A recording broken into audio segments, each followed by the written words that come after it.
Hello and welcome, world, to the podcast that's taking the Star Trek world by storm.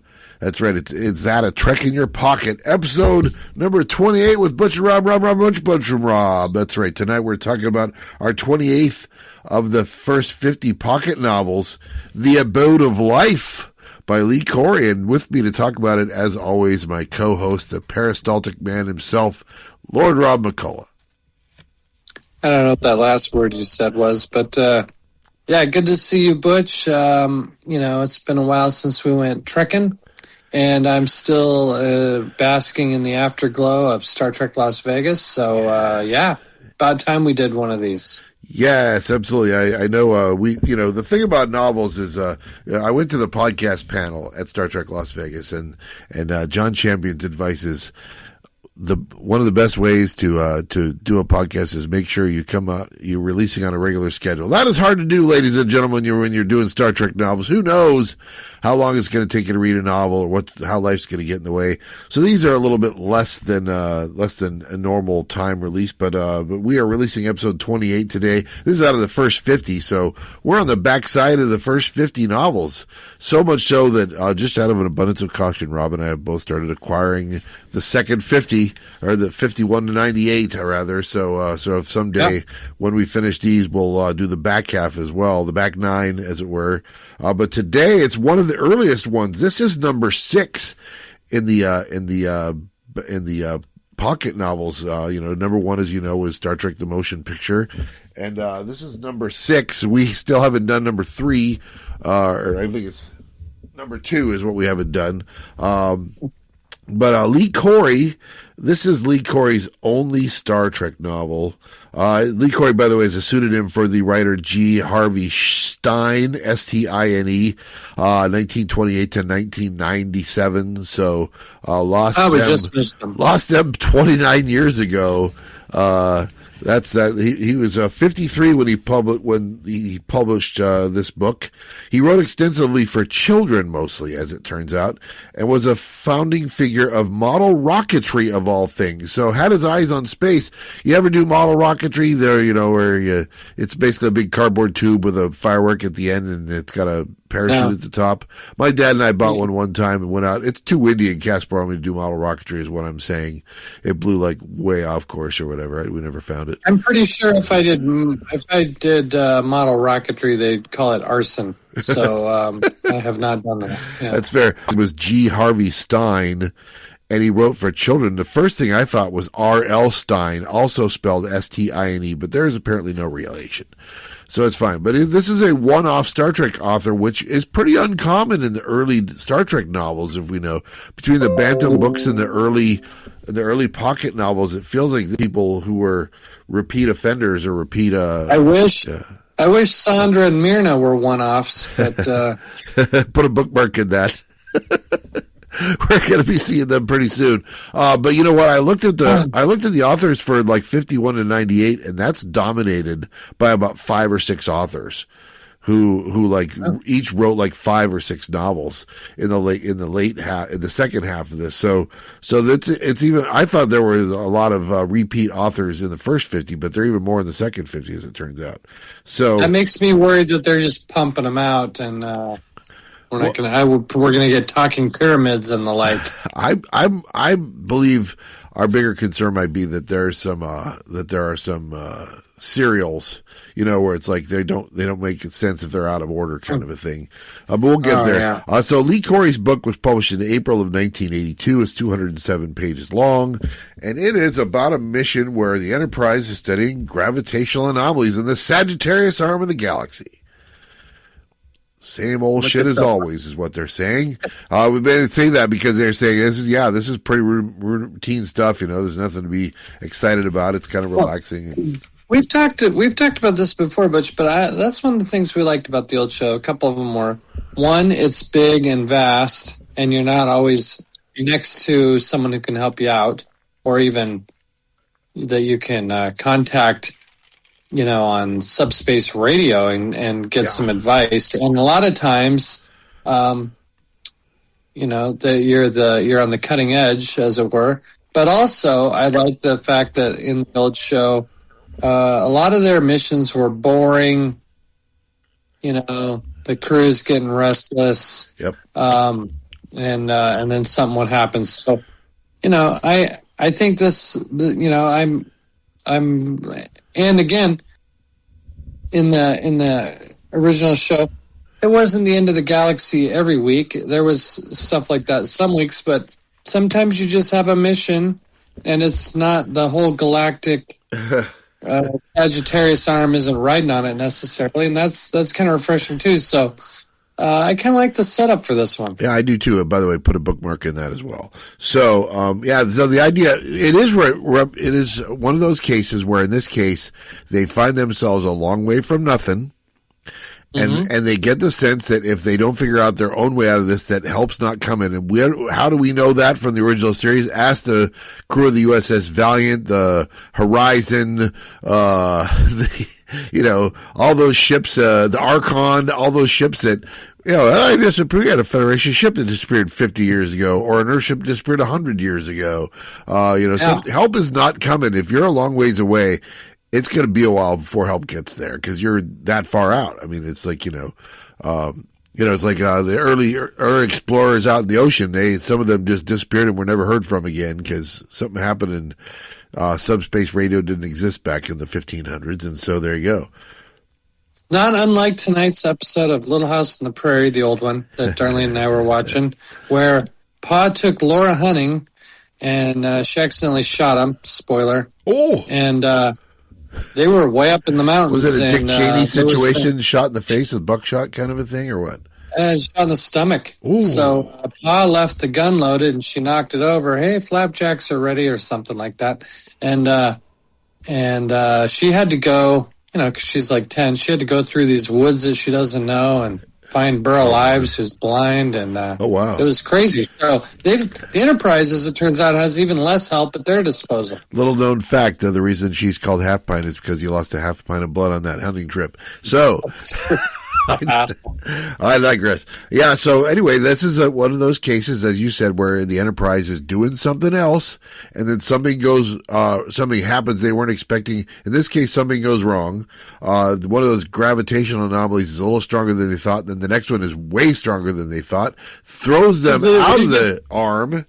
Yeah, were you getting ripples in time? Hey, one more pass, and then we ought to be, It's like... Yeah. Assassins! Thieves! I need some quarterzine. Stat. Good stuff. Yeah, that's exactly what I was thinking. Well, in this case, yeah, except it's the ship that ends up wounded. A nacelle is bent or something along those lines, and so they can do warp 1, but they're outside. They're in open space. Our galaxy is a spiral galaxy, and so there's arms where there's a pretty dense stuff, and then there's space between those arms.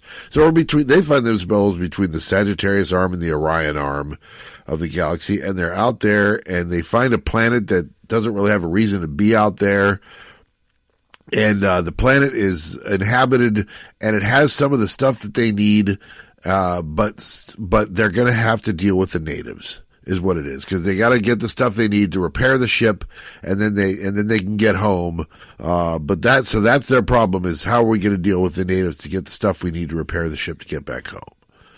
Yeah. Now, are there like rogue stars just kind of wandering off that took a left at Albuquerque and the rest of the galaxy went right? I think if you were to draw a computer picture of our galaxy, there's something like 100 billion stars in the galaxy, and they're mostly clustered in the center, or as you get farther out, they're mostly clustered in those arms because the stars gravity like works upon each other. But there are, like, if you're looking at like a scatter graph or something like that, where most of the dots are around the line that the plotter draws. There are some dots that are a long ways away. So there are rogue stars out there that form out there, but there's just they're by themselves. So it's not unheard of. There's a star, and there's a planet around that star, and there's a civilization that did not start there, we learn, but they traveled there at some point in the past. So far long ago, they don't remember doing it. They have stories about it and mythology about it. They think that there is no life or planets anywhere else. That's the only place humans or humanoids ever lived. So they're, for lack of a better word, the people at this planet are flat earthers, for lack of a better word. But not because they're rejecting the evidence around them. I mean, it makes sense that they are right there. They are for how to describe them. They're a group of people that's very technologically advanced. They have transporter technology that's at least as advanced as the Federation. But what they don't have is space flight, and the reason they don't have space flight is they never saw a point to space flight. Where would you go? That's right. There's nowhere to go, so where would you go? And it's an interesting idea that at some point humans on Earth looked up and thought, well, that's a sky, and there's points in the sky, and there's planets, and they move and stuff like that. And mythology said sometimes those are gods that are moving around, sometimes it's other things moving around. But eventually our science said, no, there's a thing out there, and it's a distance away. And somebody's like, why don't we go there? And these guys just never thought of that idea. Why would we go to those things? They never got to step B, right? The thing about when you learn how to get anywhere instantaneously is you don't think about traveling physically anymore. You know what I mean? We need a vehicle to get from A to B. Instead of they just step in a teleport, they just push a button and they teleport instantly. And it's that technology that ruined them off of worrying about space flight or cars or airplanes or boats. They don't need any of that stuff. Well, I think you should explain to our imaginary listener that they really do use transporters to go everywhere. I'm going to go to the store. I'm going to go across the street, whatever. They're just beaming everywhere all the time. They're not.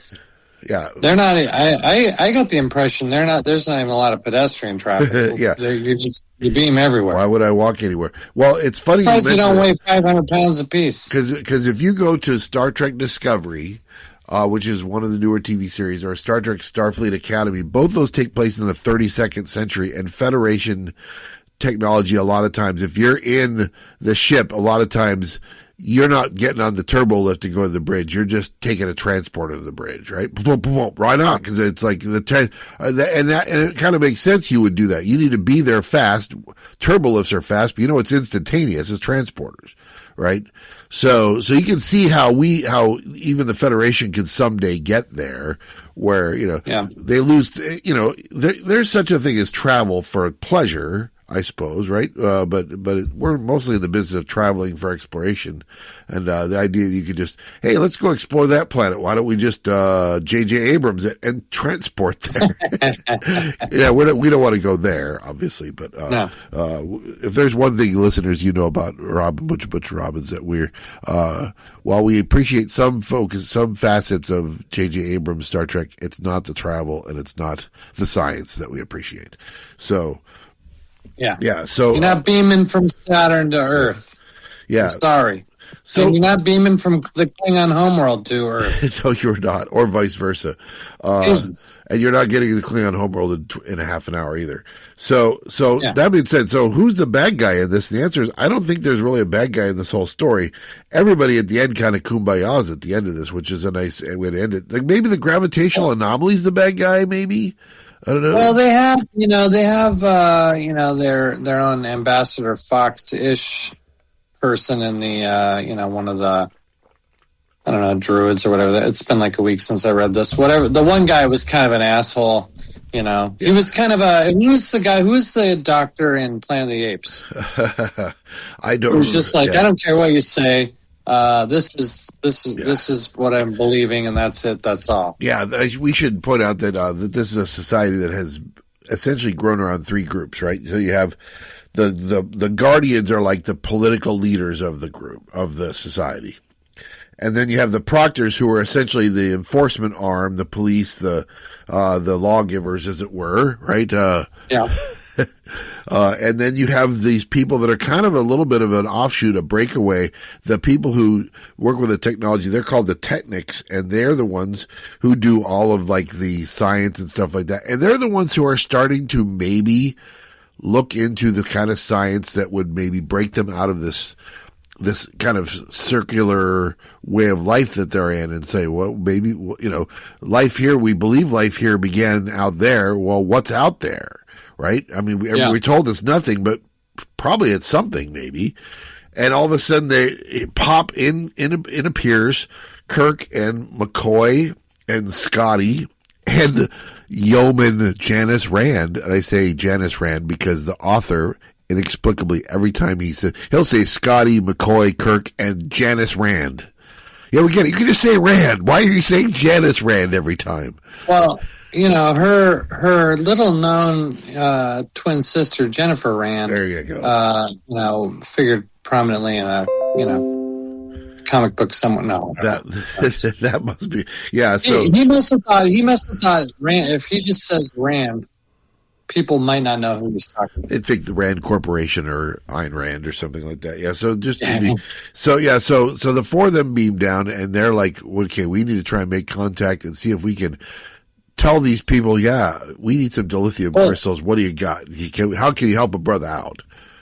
Hold on, Butch. So we should probably tell people the Enterprise is out and about doing their thing. Yep.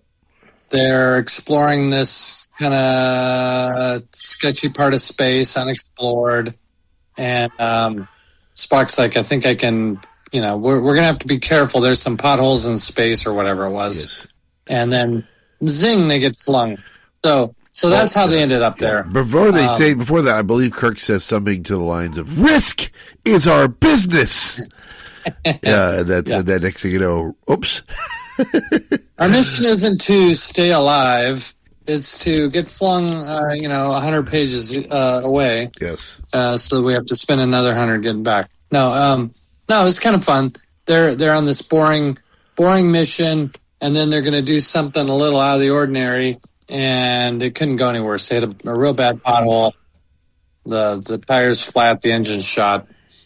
Yeah, and so what we get then is we get a pretty interesting description of this planet that they visit. Mostly, it's what they call a G-type star, but it's a variable G-type star. So it's a star that normally is pretty survivable, but every once in a while it gets angry and has what we would call the kind of jettison the pod type storms, where they all have to go deep underground to survive them on the planet's surface.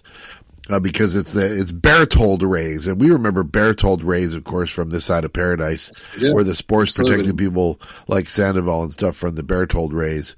But these are super Berthold rays, or something along those lines. The other thing that's so you've got we're a long way from home, and there's no help, and nobody knows where we are piece. You've got the Berthold rays piece, and we've got the good old tried and true prime directive piece, which is, hey, maybe we can get some help on this planet, but we also have to make sure we're not, mucking things up. Yeah. We don't want to go all R7 or whatever. Yeah. That's a problem because usually the measurement that they use to determine whether the prime directive applies is if they're space flight capable. Then that means they're at a level of technology enough that you can go ahead and let them know, we're from another planet. But usually if they're not spaceflight capable, you say, no, you may come to, we're from another island somewhere. But these people are very advanced, but they're also not spaceflight capable. They're not even spaceflight curious. And not only that, but their entire society is built around the idea that there is nothing else but this planet and that star. And that the star is like a light in the sky, kind of like, like very ancient Greek or ancient Earth beliefs about stuff. So this is kind of an interesting conceit because, like you said, usually with the non-space, usually we kind of measure how advanced technologically a society is by whether it has space flight or not, and what sort is it, ion, or if they've only gotten to the next planet, have they gotten, but these guys are very advanced, smart, and yet this is going to be contrary to their whole way of life. So, it's a little dicey. So Kirk's got some decisions to make. Yeah. And some of those decisions that Kirk makes are weighty decisions. I mean, he's talking about potentially upending their civilization. And then there's a time when he has to make a decision about potentially destroying the planet. Because the star, they're like, we got to do something about this star. And Spock has an idea to fix it, but there's a small chance that it'll just supernova instead. And if that happens, we'll all be dead. They'll all be dead on the planet and stuff like that. and then you get spoiler. This part feels a little J.J. Abrams to me. yeah. We took a missile into the star. Risk is our business. Yes, exactly. So and it's funny because it feels, that's why for some reason I thought it felt like a season 3 episode, is because there's so many supernovas in season 3 of Star Trek. You got the Empath has a supernova, and All Our Yesterdays has a supernova, and stuff like that. So it felt, even though I get the sense, we do get actually, you know why else this feels like a season 3 episode? Because we get a captain's log number in this episode. It's the first time we see it, it's captain's log 5064.4, which, if you do the math, puts it right between the episode Enterprise Incident and the Empath. So the only thing is, what's Rand doing there? Is she come back from hiatus, or? I think they're playing with the idea that Rand never left. We just never saw her anymore, right? She went from being a yeoman to what? Well, but that's the thing. She's still a yeoman in this, right? They call her yeoman in this, right? So I think probably what you're doing is you're correctly identifying the fact that they're placing it without thinking about the fact that Rand left the series. But that's something we would have done back in the day when we didn't know the correct order of these episodes, right? That's true. All we know is that she's there once and then she's not there, and Scotty's hair changes for some reason and Chekhov appears. Other than that, you really don't have, if you're just watching these, randomly broadcast on TV, you don't know what order they're in. But of course, the star dates are there to help you with that. And he selects a star date, and the star date says it's season 3, but Rand left in season 1. So thank God that our good buddy, friend of the podcast, Scott Mantz, explained the star dates, I think, pretty effectively. Not that probably they were thinking that when they were making the show, but I liked it if you say it's star date 5 something or something. That would be the 5th year of their mission, which would be in season 3. Yeah. And that is fitting with what this is, right? Because it's 5 something, which puts it right between Enterprise Incident and the Empath. And it's funny because the Empath is dealing with a supernova that's going to happen, and these guys have a potential supernova situation. So it feels like that's a good place to put it, because it's got Kirk thinking supernovas before he arrives and meets the Vians and Jem and all that stuff in the Empath. I was just thinking, Butch, just now, which is unusual in itself. But Empath is one of the episodes I've probably seen the fewest of the whole show. Yeah. Right? Because it's unpleasant. Yeah. And I really can't stand that girl's haircut, Jem. And but that isn't... I can't wait till we do the episodes, because it's an interesting idea. Like, hey, there's a supernova that's going to happen. Let's use torture to figure out... Yeah. we got to figure out if this girl is capable if her people are capable of being decent people. We only want to save decent people. And to do that, we're going to torture some randos in front of her to see if she helps them, because that'll show she's a decent person. That is such an odd conceit. But we will get there sometime, ladies and gentlemen. Yeah. We are planning that walkthrough of the original series episodes, a very clinical and thorough walkthrough, to do that again and sometime in the future. Stay tuned to this channel.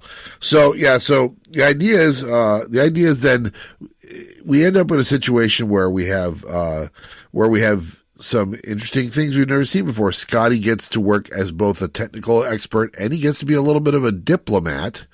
Didn't see that happening. But they assigned him to the diplomatic corps to work with the technics and stuff like that. Rand gets a lot to do compared to what she normally does.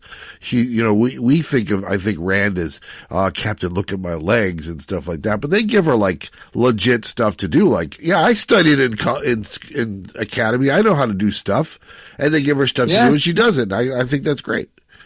She gets to watch people dissolve in the transporter in the motion picture. She's not some hack. That's exactly right. But of course, that has happened by now, right? I think April '82 is. We haven't seen Wrath of Khan, but they know Rand is in the motion picture at least. So we got that. So all this is a good setup. Shall we just quickly walk through this lovely novel then? Yeah, I want to say before I kind of like how we're doing so far on this one. I think we're off to a good start. But, I didn't remember this one. I didn't either. I've had it. I'm sure I've read it a couple times. It's got one of those kind of dumb looking covers that does not make you want to pick it up and read it.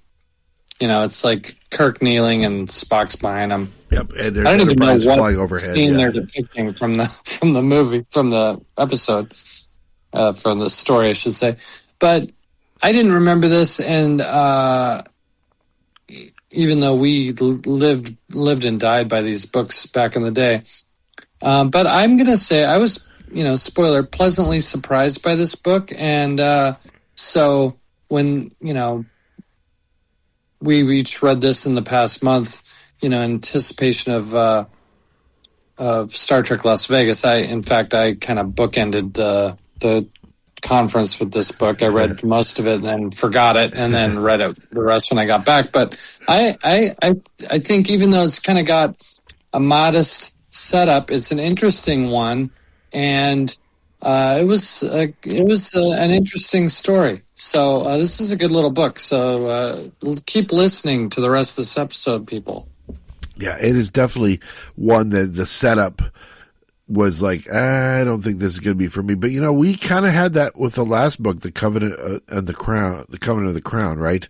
Where it's like the setup is like, I don't think I'm with it. But then they pull it off. Ishmael was one where I was like, three books where the setup is like, I'm not buying it. And then what they deliver is like, wow, this is kind of thought provoking. And, it's not something that if it was an episode that was filmed I wouldn't necessarily think, oh, that's the episode that really jumps out at me. But again, the benefit of a book is that expository writing is not as big of a problem in a book as it is in an hour-long TV science fiction show. You can do a lot more exposition in a book, and it works out. I think it really works for this here. So, so anyway, when we join the Enterprise, they're close to a dangerous gravitational thing.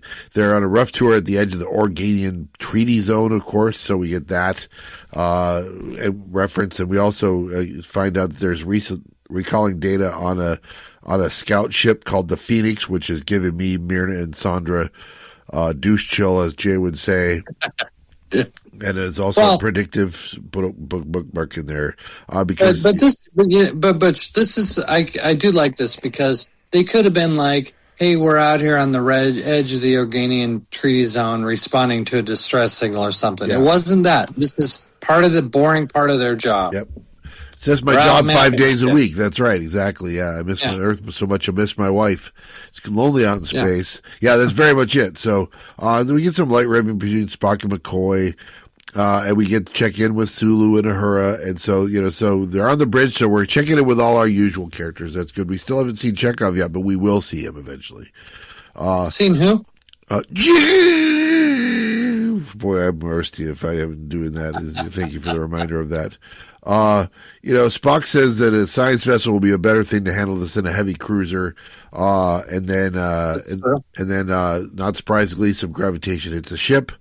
Where the hell's the Reliant?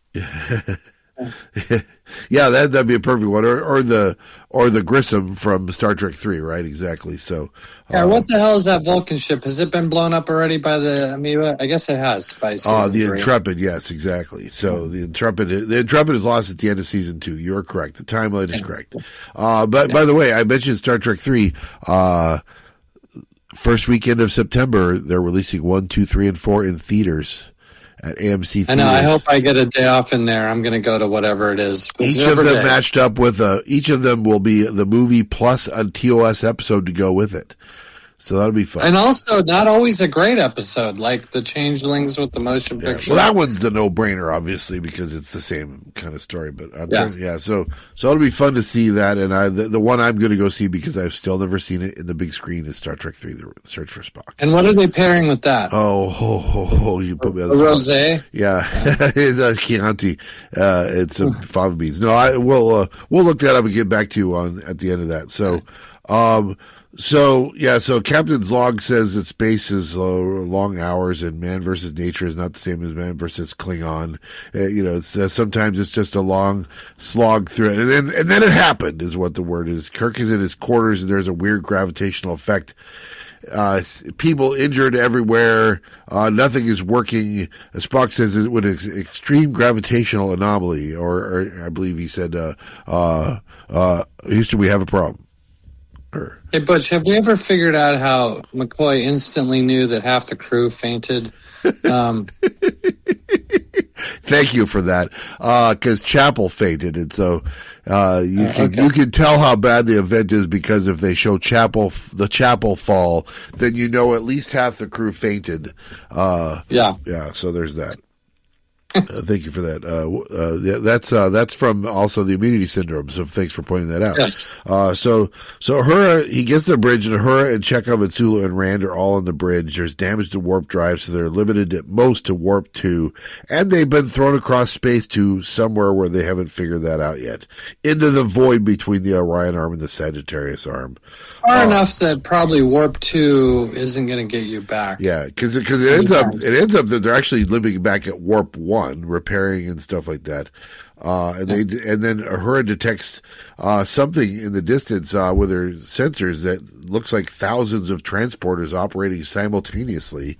And so they have Lieutenant Kyle saying, Cal, get over here. Cal, yeah, plots a course. It is Cowl, too, because he is Cowl in the immunity syndrome, Rob.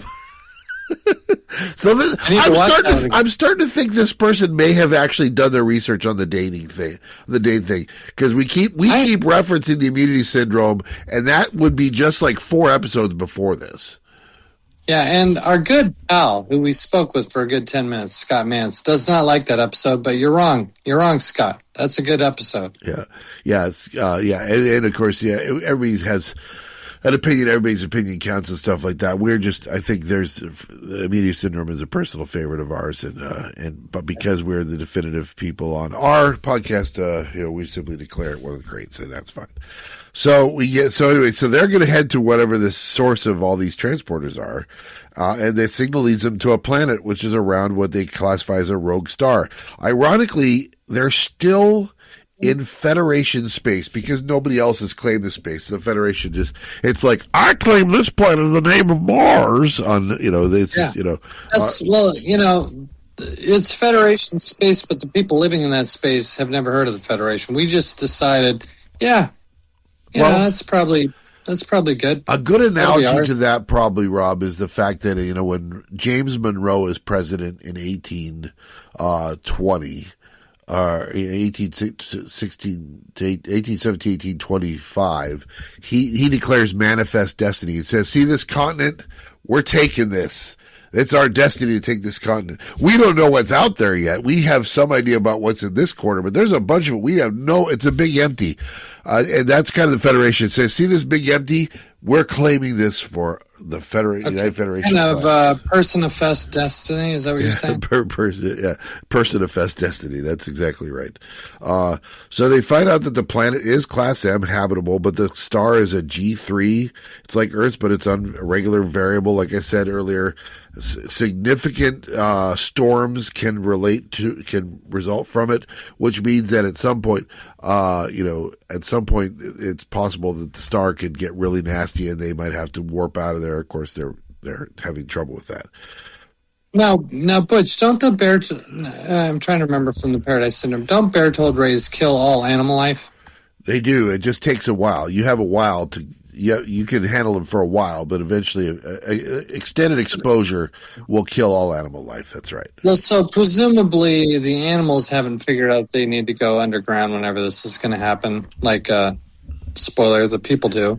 So, is this a planet that has sort of evolved with no animal life? We don't really. You would be correct, because we don't get a sense that. We never see anything or hear anything about animals. I'm trying to remember if we hear or see anything that they eat. Obviously, they eat something. Maybe they grow all their food underground. Maybe there's that. They eat colored cubes. What are you talking about? That would obviously make sense. If they're just eating fruit cubes that they grow underground, maybe fruit cubes are actually mushroom cubes all along, and we've never known it. Could be. Could be, all right. Could So, be. but that's an excellent point, because the Berthold rays aren't just a danger to humanoids; they're a danger to all animal life. I don't think plant life, though. Plant life is okay. So grass grows, wheat grows, but humans and cows and dogs. And I think there wasn't even insect life on that one planet, right? Oh yeah, that's right. There was no.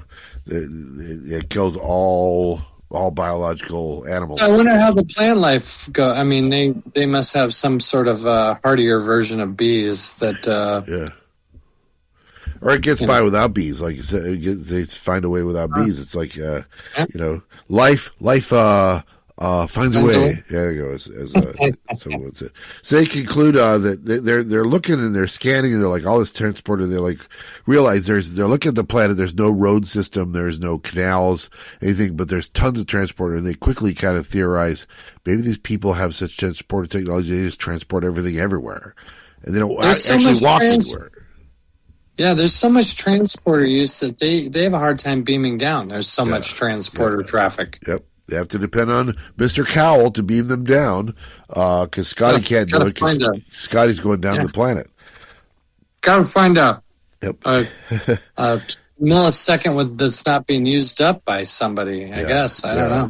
Yeah, that's a problem. If you're transporting in somewhere and there was nothing there a second ago, and now you're popping into existence there, it's very important that somebody somewhere else is not simultaneously popping into existence in that same place. Otherwise, Brundlefly, we're right back to our Jeff Goldblum reference. But our references are all entangled today. Look at this. It's like, I'm going to convince myself Jeff Goldblum was in the immunity syndrome by the end of this podcast. Yeah. So they beam down, and no sooner are they down there than they are accosted by humanoids with weapons drawn. They're tall. And the reason they're tall is because they quickly do good science, which is the planet is slightly smaller than Earth, which means gravity slightly not as strong as Earth, which means people grow taller. Right? Yeah. And so they're going to have a hard time fitting in and pretending they're from around there when they are significantly shorter than everybody else around them. The planet, yeah, they're like 8 feet tall, right, Butch? Yeah, something like that. So we meet Awful, Orion, and Delling, and they are the Technic and the planet is Mercan, which translates. Again, they do a good job of showing that they are using the universal translator. Yes. A lot of this stuff is going through translator, and the writer does a good job of showing when it works and when it doesn't work, and how some concepts don't translate and stuff like that. So good on him. And that word Mercan translates to the Abode of Life. Title of the book, which is always good. You get that right in there in chapter 2. Title of the book. Yep. Don't have to sit there and wonder what it's going to be about. We already get it. So it turns out that they've already been captured by these Technic people, but pretty soon they and the Technic people are captured by this group that calls themselves the Proctors. They all have weapons drawn, and they're using what we get the sense is like 6-shooters, like projectile, pistoleros, rifles, guns, chemical explosion that shoots a projectile, right? Inaccurate. Yeah, very inaccurate and stuff like that, but it works for them. We don't know who's providing it for them, but it's weird because their weapon technology is not equal to their transporter technology. So it's a civilization we're already seeing, even though we're just now seeing them, where some of their technology is much more advanced than the rest of their technology. And so we meet with the Proctors, and he says, you Technic people are getting weirder, and they see, obviously, there's a distinct difference, and they call them, contrary to the code, and it's going to make the Guardians unhappy. We don't know who those people are yet. We do, the Technic try to explain that these people, our heroes are visitors, that they're not Technic, and they're not from here. And the leader of the Proctor, who's Lemnos, we're going to see a lot of Lemnos in this book. He's like the lead. Is he the Papa J. Fox of this episode? He is the Papa J. Fox. Very much so, because at the end he comes around. Spoiler alert. So we like it when the bad guy comes around eventually to our way of thinking. So he accused them as disrespect, and Kirk just says, why don't we just comply with them for now? They're off to this, the main kind of community on the continent is Celerbitan. They're going to be the Guardians, the Abode there. And so they're taken with these guys that teleport instantaneously. Get the sense that it's an even faster process in our Enterprise transport. It's like pop, you're there kind of a thing. Hey, boss, they can't do nothing until they stop sparkling. Yeah. They don't have to worry about that. They just, they no sparkling involved. We can say sparkle somebody else's eye is what I'm saying, Rob. If I may guess who for a moment. Rob's going to a Guess Who concert next weekend, ladies and gentlemen. So Saturday. It's this Saturday. This couple weekend. Days. There you go. Bones concludes that it's a little uncivilized. The transporter stuff, but they're told not to try to escape because the proctors will get mad and stuff like that. So they can't. They're gonna share the land. Yeah, they're gonna share. More Guess Who, ladies and gentlemen. So then they're explaining where is this place we're at? They're like, well, and the guy's like, Mercans believe that they came long ago from the spiral arm. And they're like, yeah, that makes sense. We call, and it, of course, it translates as a spiral arm, but they say ribbon of night, because they look up in the sky and they can see what we would look at as like a big, thick set of stars and stuff. That's what we look at. You're looking at like one of the arms in the galaxy, and they look at that and they say, we came from there, but it's not what you think it is. It's just like stuff out there. And we were there and now we're here and we live here and we've always lived here and nobody else lives anywhere but here. Anywhere. This is the only place in the universe where people live is what they believe. Yeah. And that's certainly what the proctors are saying, and we learn it's definitely what the Guardians believe, and the Guardians are the ones in charge, and they're the ones who enforce this as kind of like doctrine, right? So they're like the high priests of the religion of all this stuff. So they take him to meet in Chapter 4, Guardian Pellar, who's the head of the Guardian, and he's armed. Everybody has 6-shooters on their hip, because it's like, that's the culture around here. It's like, if you're not wearing guns, Butch. Yes. If you're not wearing one, you're showing disrespect because you don't. That was a very obscure Guess Who. Oh, see, that one got past me. You're right. Thank you. You remember that one? People all gone to no more caribou. Remember that song I put on one of our lists? We have a music podcast and we did that song on one of our music podcasts. That's right. It's been a spell, so you'll have to forgive me for not remembering that. I suppose. I got no time to listen to all this Guess Who music is what I'm saying. Very good. I'm trying to figure out how I'm going to fit a clap for the Wolfman reference into a Star Trek episode. That might be a tall order. Well, speaking of tall order, we meet the Guardians because again they're tall. They don't lock you up, and they're figuring, well, you don't have to worry about you escaping. Where are you going to go? If you don't have a transporter, you can get off there. Now, Kirk is not going to tell them we have a transporter. They don't need to know that they can transport any time because they have this little device that they wear, and that device allows them to transport. If you don't have the device, they think there's no way for you to get anywhere but walk. And who the hell walks anywhere on this planet, right? So they figure that you're just under house arrest here. It's no problem. You're not going to go anywhere. And besides, again, the Enterprise is not going anywhere. They need to figure out a way to get these people to help them. So they're not going to go anywhere. Not only that, they're going to try to follow the rules or at least make these people less unhappy with them. Yes. So they decide, how are we? Kirk lays out the problem for him here. We have to figure out a way to get help from these people without destroying their civilization and their belief system and their way of life. It's all built around this idea that they're all alone. And how much can you upset that apple cart without completely toppling their civilization? Pull this off. It's tough. Yeah. So I don't know these can be entirely successful. Spoiler. Yeah, so we'll see. Usually it ends up with something like, it's freedom, you'll like it. We tossed upended your apple cart, but you're going to like life better now, cause you'll be more like us and we're happy. So chapter 5 opens with, one of the, Technic explaining their interpretation of how the abode began. They measure time by the cycle of the star rather than by orbits around the star or whatever, by the cycle of the star, which makes kind of sense. And the Merkin and the Merkinade, were thrust from the ribbon of life into the void. And that's basically some act of creation put the star and this planet here.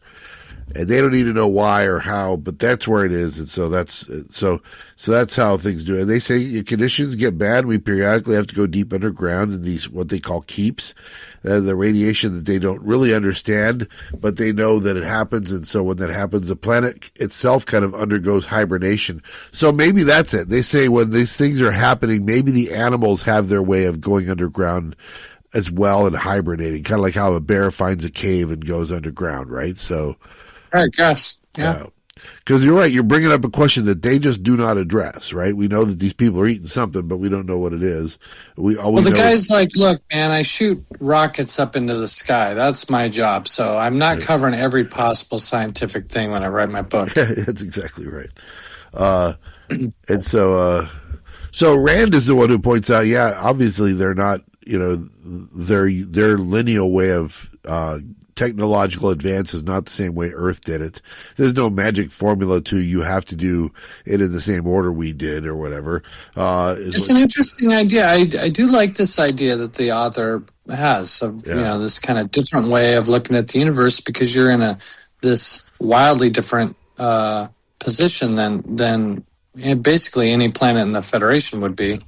Or even out of the Federation. And that's a good point, Rob. And I think it's not that this is the first author who's tried to do this in a Star Trek novel.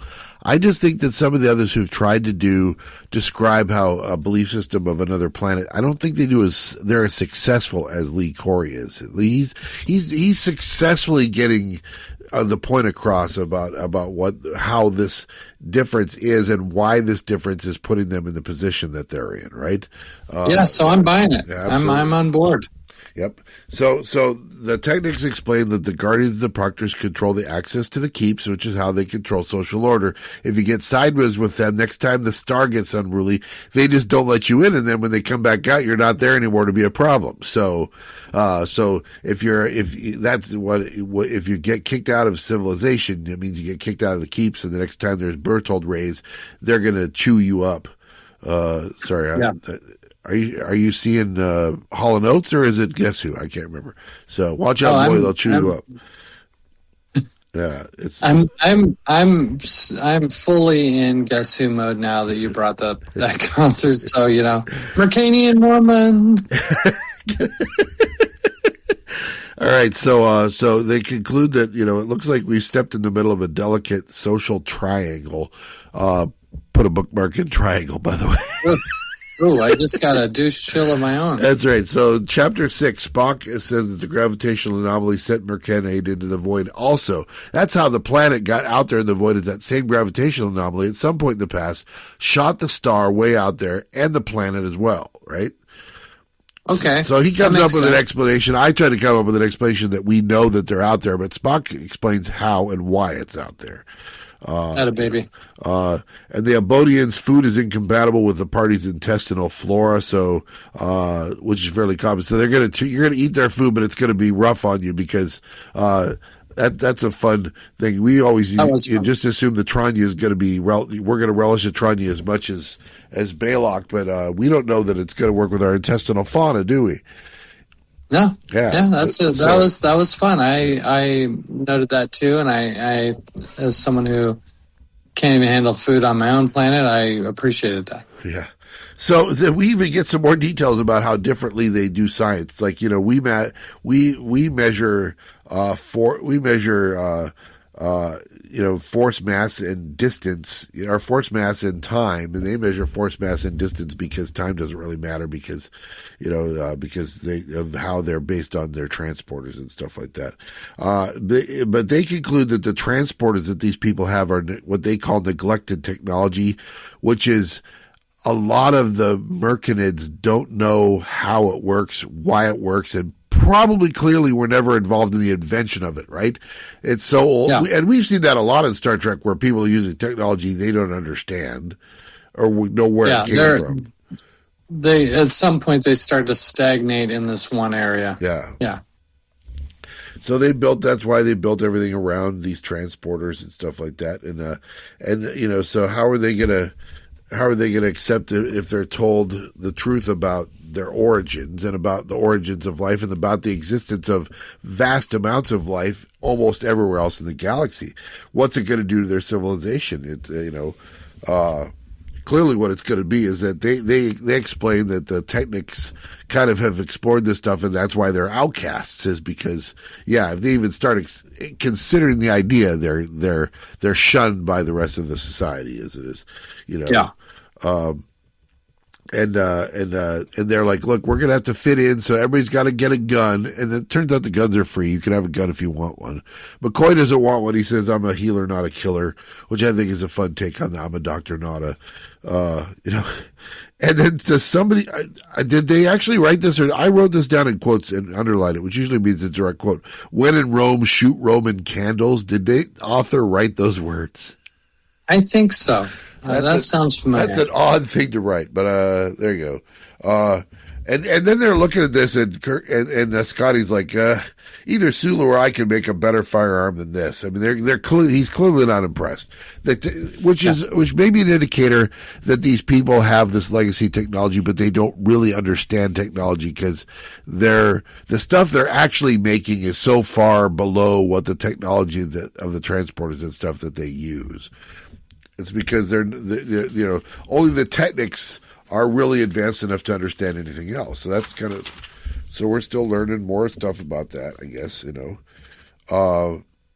they meet up with the Guardians to ask Kirk and company if they're part of the technic, and Kirk uses the firearm diplomacy, but not successfully, but he's learning, right? It's like, okay, these guys only appreciate it if it's like they call it the code duello, which is like, honor code, right? It's like you have it's you have blasphemy, sir, so slap you in the face with a glove, and next thing you know, me and Trelane's chasing me around a forest with a sword. Yeah, so that kind of idea. So meanwhile, while they're meeting it, Kirk lays out the origins of life elsewhere. And they say, hey, well, look, we started out in the ribbon too, and stuff like that. We move around, but we have a different idea, and the technic has discovered the DNA helix, for example, but the Guardians are like, yeah, we don't believe that stuff. Nope, and you will not talk about that stuff. So they're moving farther and farther away from actually getting the dilithiums that they need.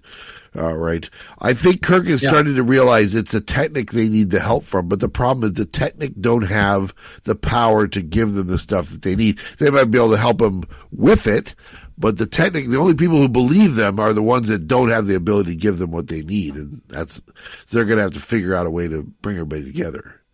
Yeah, they got kind of a fun, triad society where the three groups, it's kind of a more uneasy alliance than anything. They don't really work together as much as they might.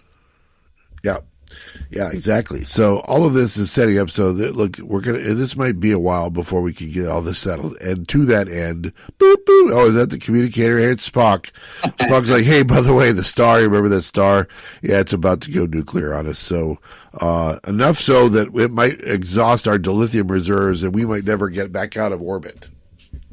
If we don't get more dilithium. So, that's a problem. Yeah. So that's a problem. It's like, we might be stuck here because we'd have to turn the shields up so high that it'll erode our dilithium reserves. Yeah. And so anyway, the Guardians have decided, look, we're going to we'll just do some experiments. The best way to do this is we'll keep two of you safe and we'll make the other two stay outside during the Berthold raids and we'll see what happens to you. And none of them are really happy with being the experiments for the proctors. And they're like, imagine Scotty and Kirkfield, they're the ones going to get left outside in this stuff. But of course the technics offer to help them both. And Kirk decides instead maybe, we stop cooperating and go hide. And that way, they don't really have a concept of hiding.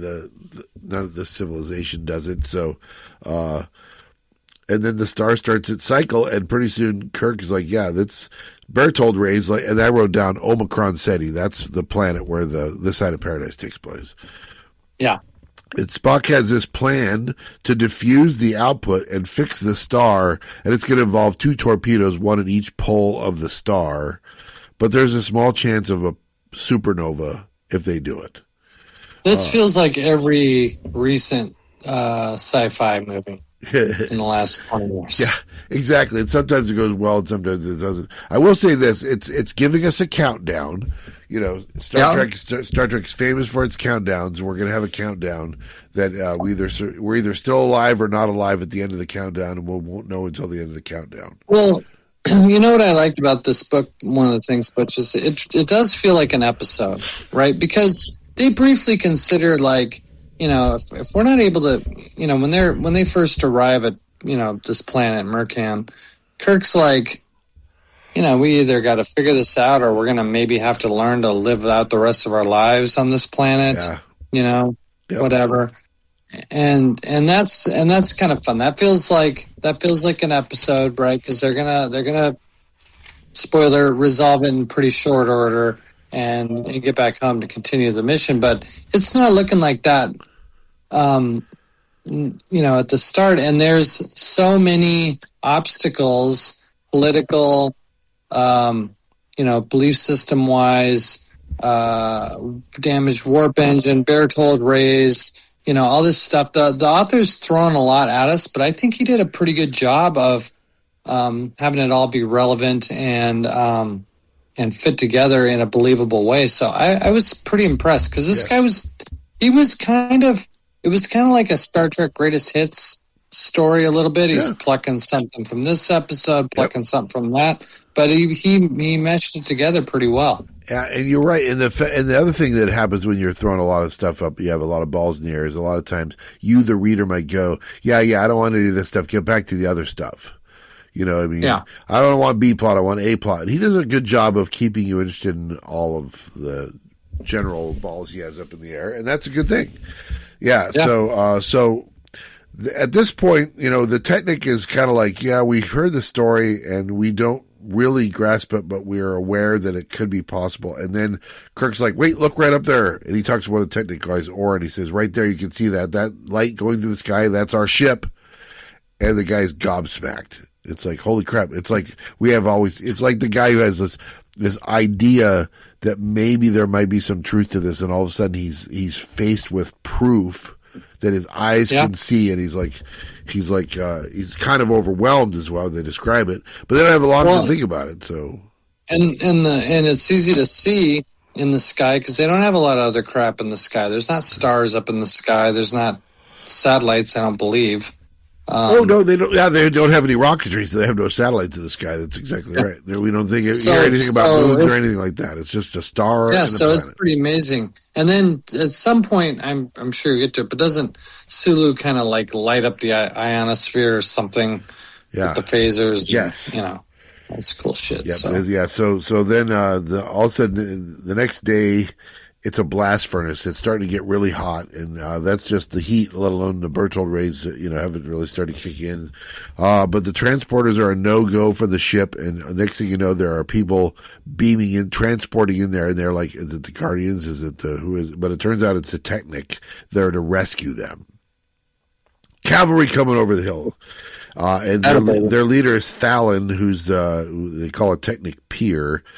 He guards, he has the Merkin transporters. He gives them transporter things so they can move around. Of course, they don't have a chance to do that because while they're getting ready to do that, they're about to leave, and all of a sudden the Proctors arrive once again and arrest him. It's like Chapter 3 all over again when the Technic arrive and then the Proctors arrive to arrest everybody. It happens again.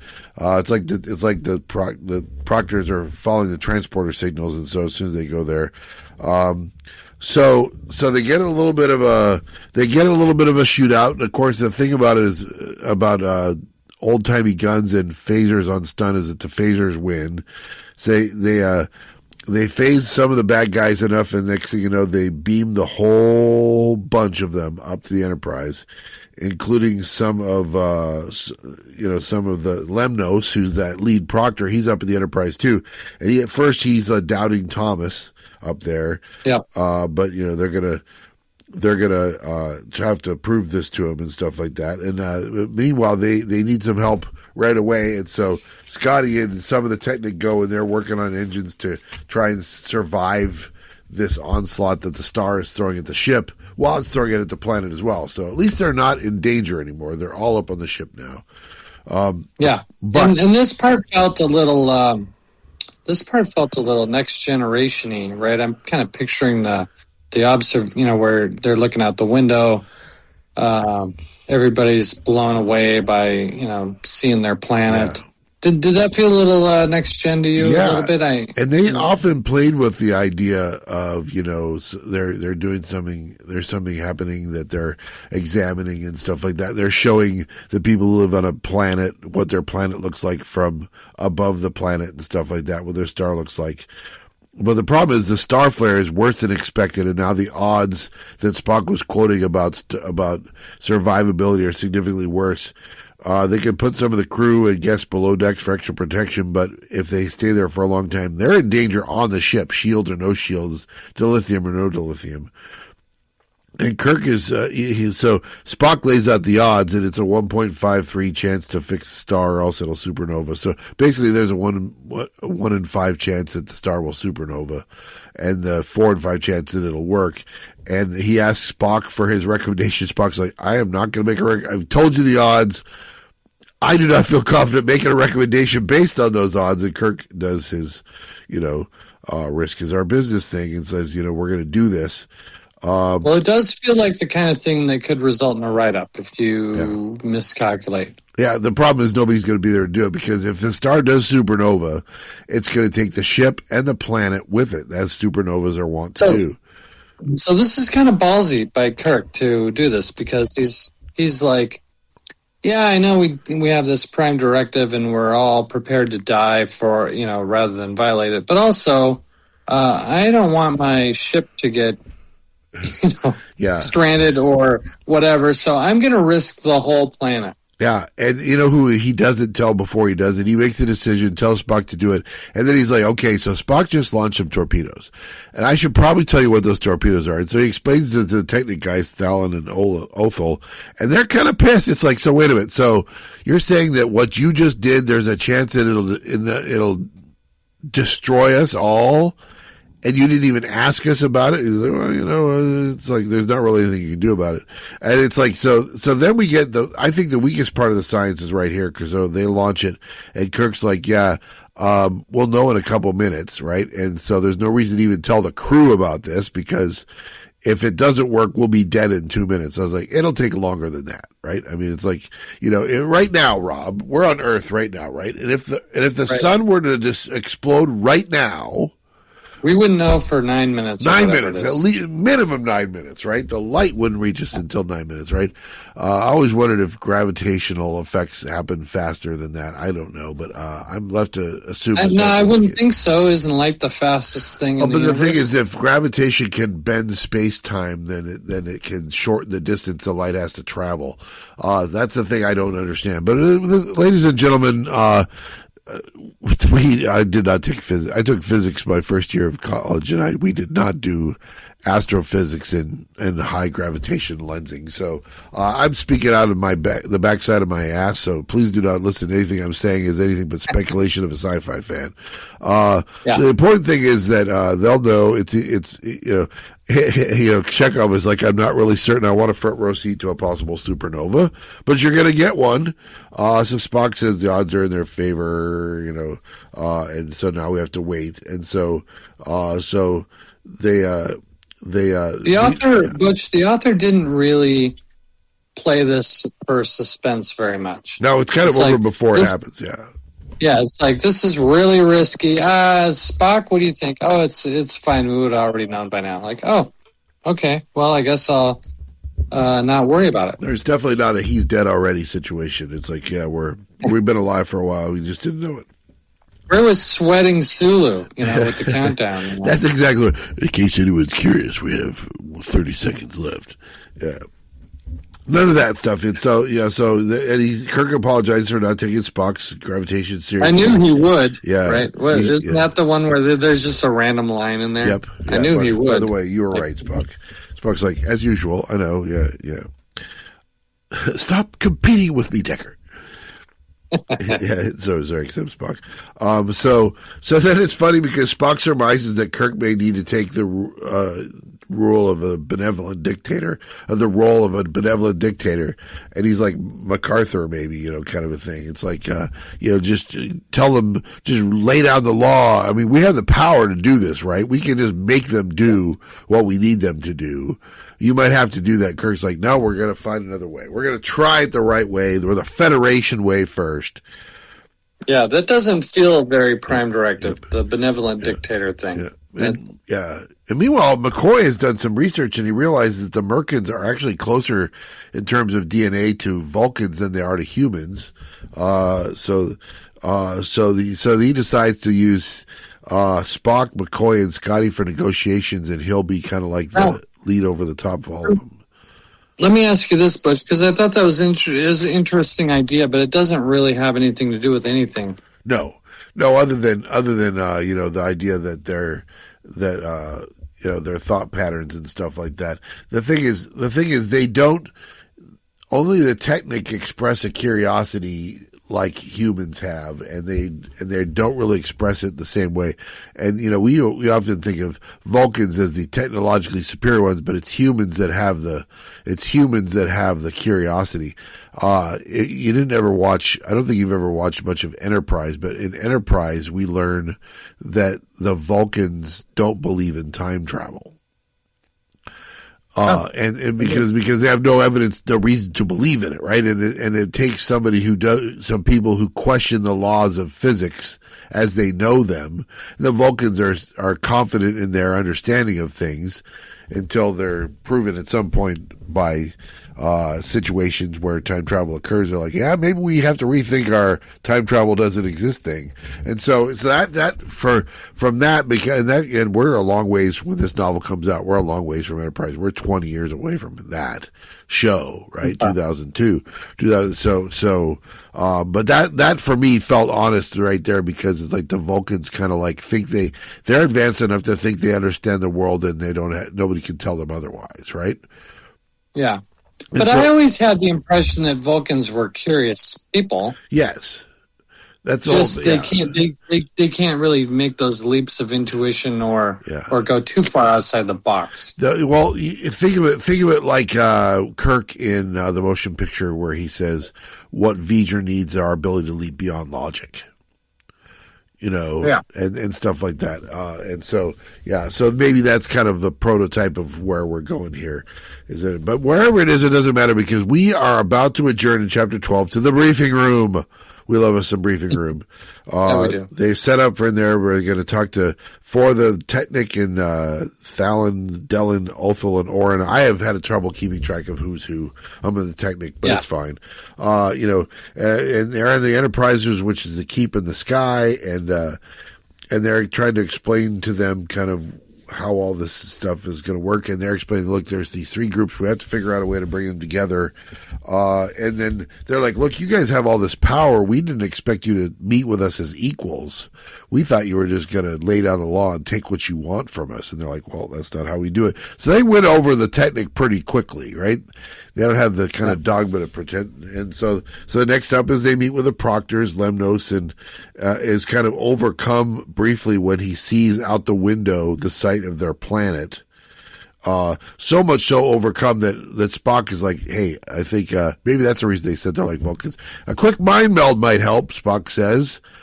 So Spock, the guy was about to faint. He was going catatonic. Yeah. And so Lemnos then says he's appreciative. He says, I accept this as reality. Now that I've seen it and Spock has helped me, I can understand that we were wrong and you guys are correct, and the world is not what we thought it was. So that was a pretty quick, but they kind of knew that the real tough nut was not them either. It's the Guardians that are going to be the tough nut to crack, right? So Lemnos doesn't fear conflict with the Technic.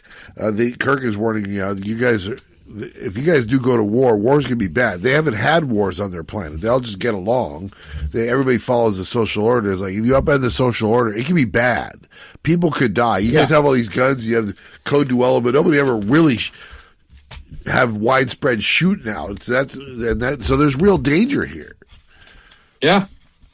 And that leads us to, now they got to bring in the Guardians. And Scotty's like, while you're doing that, maybe the Merkins could help, the Technic guys could help me repair the engines and stuff like that while you're talking to these people, But the Guardians, they're worried that if this goes badly, they're going to leave the world in shambles in their wake. And I wrote down the Black Freighter of Death, as we have often talked about. The Enterprise often leaves civilizations a wreck from what they found it. We usually think it's for the better, but it's not always. But it's very often they're upsetting the apple cart when they leave. Yeah, it's I don't know.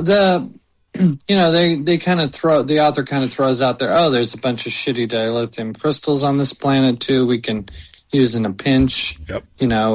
Leaded gas, as it were. I don't know. This part of the book felt like it was starting to get a little bit of throwing shit at the wall, but it's okay. I mean, yeah. So they're going to go down to the planet and deal with the Guardians because remember, when they beamed up, they had brought up the Technic with them and the Proctors with them, but the Guardians didn't come up with them because they beat them up in the middle of the conflict with the Proctors. So they have to go down and they meet with the Guardians down there. Spock goes down. Well, NBC wants some action, so we're going to get a little bit of a shootout. Yes. Use some of that green blood we splurged on. Yeah. It's like,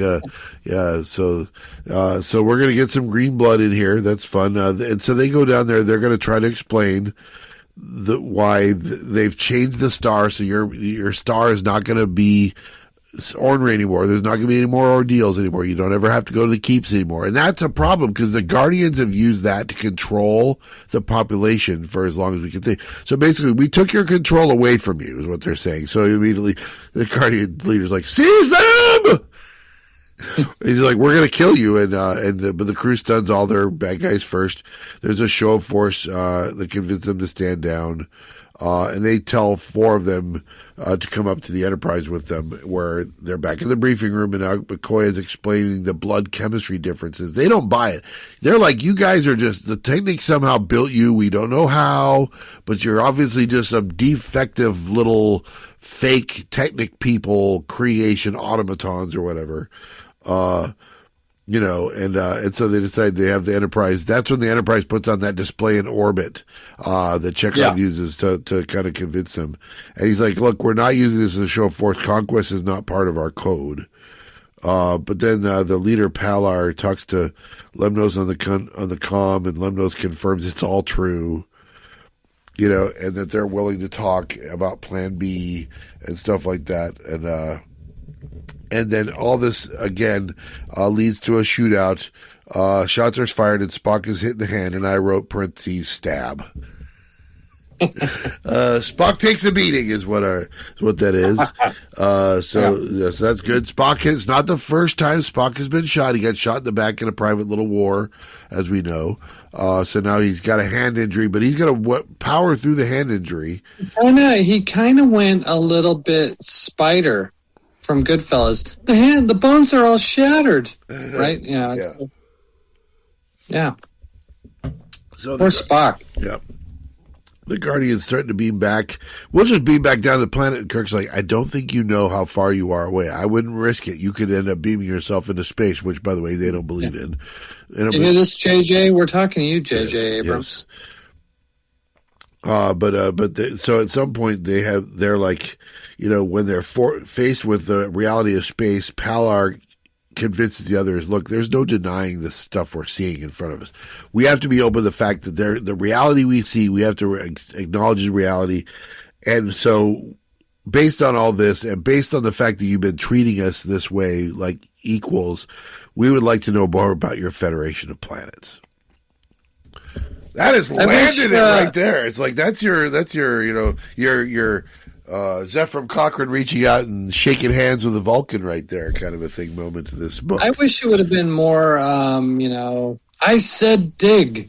You're going Cloudbinders and I'm going First Contact, yeah. Exactly. Well, the important thing is Kirk was worried that they were going to, it turns out 2 things can both be true. They are upending their social order, but it's going to be okay, it appears.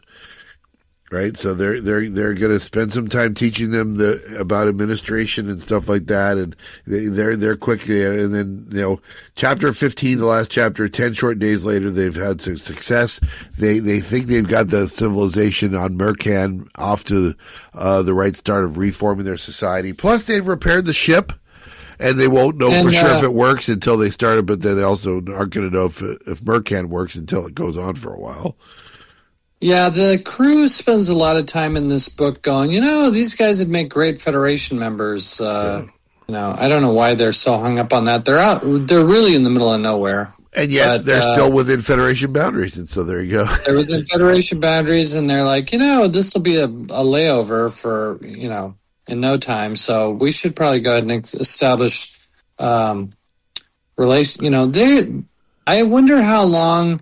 Did they ever say how long it's going to take through conventional travel with this vast distance from the galaxy proper to wherever the hell Mercan is? I think if they got to go warp whatever, it's going to be months or whatever. But yeah, it's not going to be years. So okay, yeah. All right. So that's the thing. So all of this ends up where Scotty kind of gets some help from the Technic. They provide more than just a dilithium. They provide some more improvements. They're very quick learners in terms of engineering and stuff like that. I guess so. Since they have no interstellar travel, that's interesting. They can help fix the warp engines, but maybe it's like the idea that how. I understand how machines work and stuff like that. Because they can come at something with a different point of view. It is a little odd but the idea is they're really smart, right? They're really smart, but they've been stuck in their dogma for so long that once they break out of that, their brains start working like Vulcans and they can solve problems very quickly, like Spock can. So all this leads to the Enterprise Agreement, they call it. They have Delon and Orion are going to be the ambassadors to the Federation that come back with them and stuff like that. So they'll have, presumably some contact will be continuing between the two. Kirk still feels like a conquistador, but Bones suggests maybe you're less Pizarro or Cortez and more like Commodore Matthew Perry. I'm like Matthew Perry. From Friends, Matthew Perry. That's what I thought too. Yeah. So I hate that show. So that all being said, that's how it lands. They've saved themselves, not destroyed a planet like they're worried about, not destroyed the civilization on the planet like they worried about. But like you said, it's not one where the galactic peace or galactic or the fate of the universe is in the hands. They just had some problems they had to work out without stepping on toes, and they did it. It's a nice little small episode, and I think generally as well self-contained, and it was entertaining and coherent and readable and surprisingly better than I thought it was going to be. Yeah, and I just realized I haven't ranked it, so let me grab my binder here. I thought it was pretty good. Like I said, or maybe hinted, I thought the last quarter of the book was, as is often the case, wrapping up a story is harder than introducing the story. But I thought it was pretty good.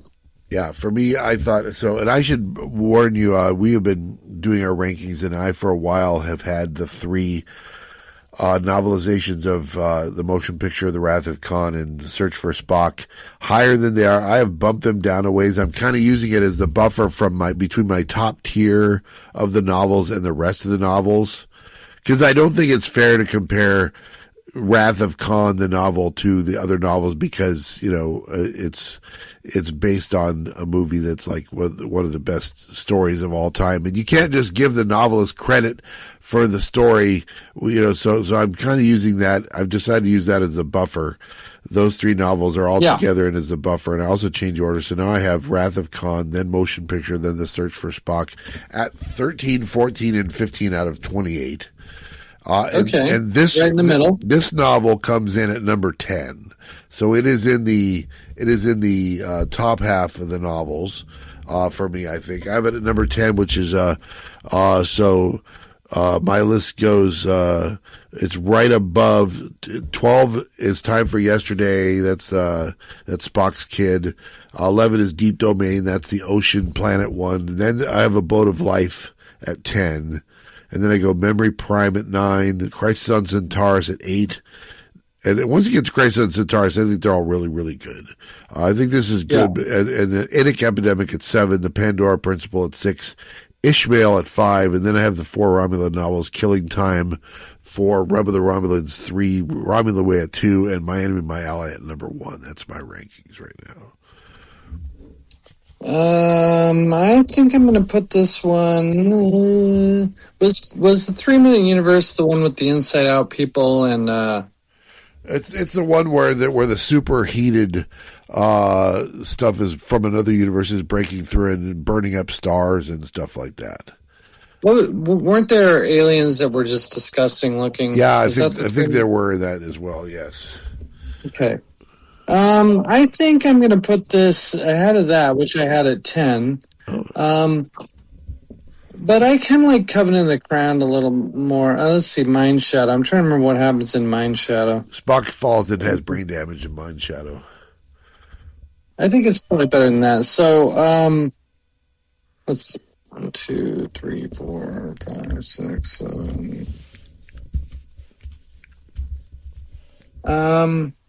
I think I'm going to put.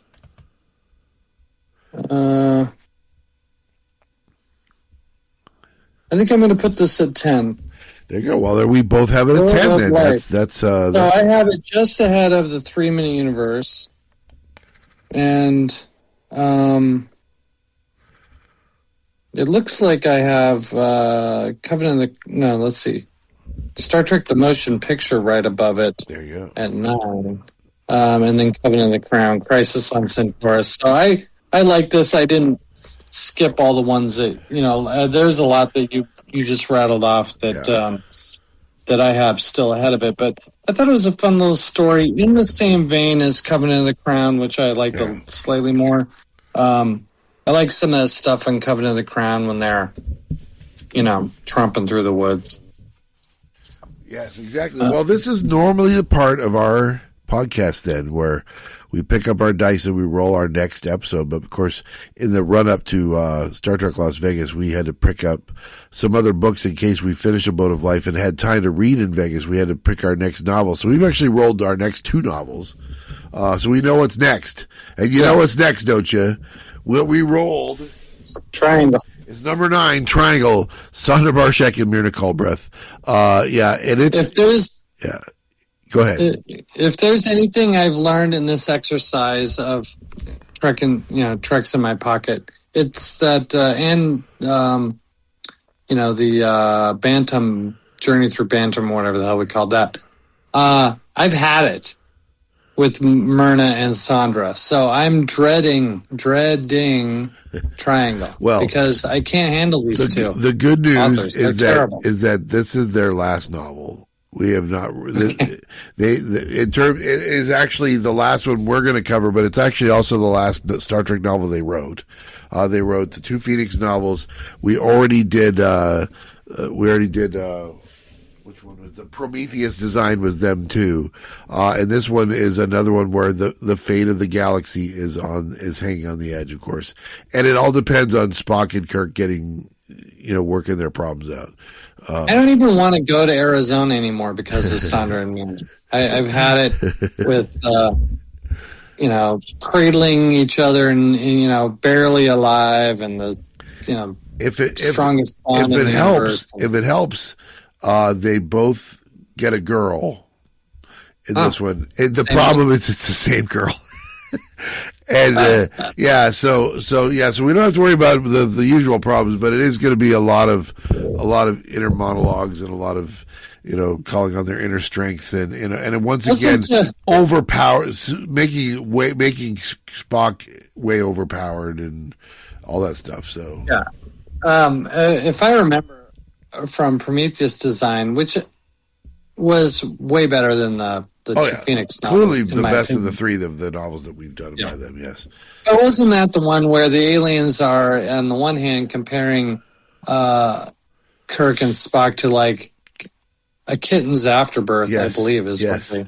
And also, but get with also, him. Yeah. but also, we're still gonna fuck Kirk. Yes, You know. for lack of a better word, yes, that's exactly right. And they're all really kind of those weird, kind of like Avatar looking, like personifications of fire, kind of and stuff like that. And in this case, it's an interesting callback. Well, I will not spoil it too much, but there are interesting callbacks to a very unexpected episode that I think that it's my personal theory that they base a lot of the story on an episode that's going to blow your mind when we get there. So, ladies and gentlemen, you read it already. I'm almost finished with it. So, yeah, it'll blow your mind. I'm not sure of this theory, but I have a theory that they picked a particular novel and a particular idea from that novel and really ran with it. And that's the one thing that's kind of interesting is if you take one idea from one novel and really run with it, what can you do that's surprising? And it's a little bit surprising, I think.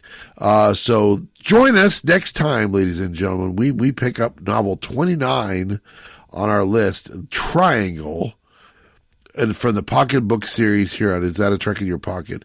So until that time, until such time as we finish reading it and bring you another one, Rob, take us out as you always do.